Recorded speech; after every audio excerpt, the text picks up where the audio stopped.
Before I go any further, I also want to acknowledge and offer my deepest condolences to the victims of the horrific assassination attempt in Butler County.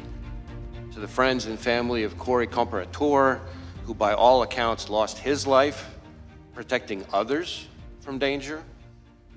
To the other victims, two of whom were critically wounded. And of course, to President Trump, former President Trump and his family. To the victims of the horrific assassination attempt. As I've said from the beginning, the attempted assassination of the former president was an attack on our democracy and our democratic process, and we will not and do not tolerate political violence of any kind, especially a despicable account of this magnitude. And I want to assure you and the American people that the men and women of the FBI will continue to work tirelessly to get to the bottom of what happened. We are bringing all the resources of the FBI to bear, both criminal and national security. Now, there's a whole lot of work underway and still a lot of work to do, and our understanding of what happened and why will continue to evolve, but we're going to leave no stone unturned. The shooter may be deceased, but the FBI's investigation is very much ongoing. Of course, to President Trump, former President Trump and his family.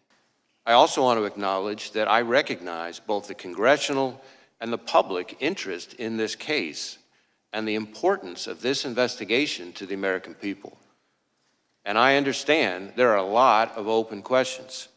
So while the investigation is very much ongoing and our assessments of the shooter and his actions continue to evolve, my hope here today is to do my best to provide you with all the information I can, given where we are at this point.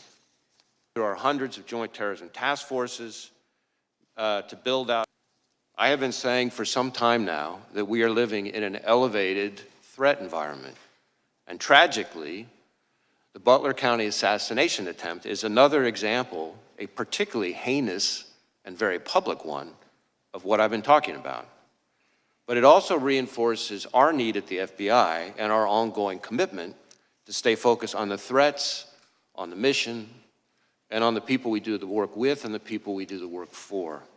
Every day, all across this country and indeed around the world, the men and women of the FBI are doing just that, working around the clock to counter the threats we face.